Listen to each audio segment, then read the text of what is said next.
அண்மைச் செய்தியாக பார்த்து வருகிறோம். தமிழகத்தில் 500க்கும் மேற்பட்ட அங்கன்வாடி மையங்கள் மூடப்படுவதாக வந்துள்ள செய்தி கடும் கண்டனத்திற்குரியது என்று நயினார் நாகேந்திரன் கண்டனங்களை தெரிவித்துள்ளார். இதுகுறித்தான கூடுதல் விவரங்களை வழங்குவதற்காக எமது செய்தியாளர் சிவக்குமார் இணைகிறார். சிவக்குமார், வணக்கம். இது குறித்தான கூடுதல் விவரங்கள் என்ன?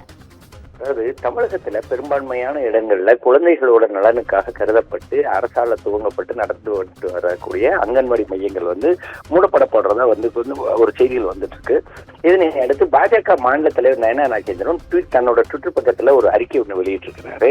அதுல என்னன்னா, தமிழகத்துல 500க்கும் மேற்பட்ட அங்கன்வாடி மையங்கள் மூடப்படுவதாக வந்துள்ள செய்தி கடும் கண்டனத்துக்குரியதுனும், ஏழை மக்களின் ஊட்டச்சத்தையும் ஆரம்பகால வளர்ச்சியையும் கேள்விக்குறியாக்கும் இச்செயல் திமுக அரசின் நிர்வாக திறனின்மையை கோடிட்டு காட்டி அப்படின்னு ஆரம்பிக்கிறதுல, திமுக அரசு தங்கள் அற்ப அரசியல் வீம்புக்காக நிராகரித்து வரும் தேசிய கல்விக் கொள்கையில் அங்கன்வாடி பணியாளர்களுக்கு முன்னிலை வழங்கவும் கல்வி மற்றும் சிறுவர் பராமரிப்பு துறையில் பயிற்சி அளித்து அங்கன்வாடி மையங்களை தொடக்கப்பள்ளி போலவே மாற்றி அமைப்பதற்கான முன்னோடியான முயற்சியும் வகுக்கப்பட்டுள்ளதுனும், ஆனால் வெற்றி விளம்பரங்களை மட்டுமே முக்கியம் தரும் அறிவாலயம் அரசு அங்கன்வாடி ஊழியர்கள் பற்றாக்குறையை சரி செய்ய முடியாமல் அங்கன்வாடி மையங்களையே மூடுவதற்கு ஆயத்தமாகி வருகிறதுன்னு குறிப்பிட்டிருக்கிறாரு.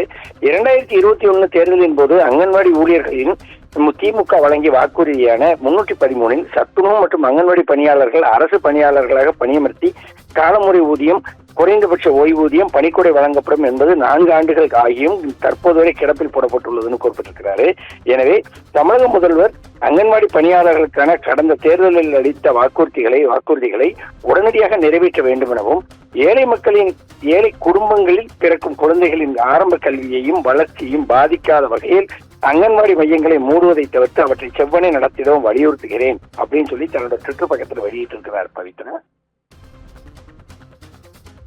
கூடுதல் விவரங்களுக்கு நன்றி சிவக்குமார்.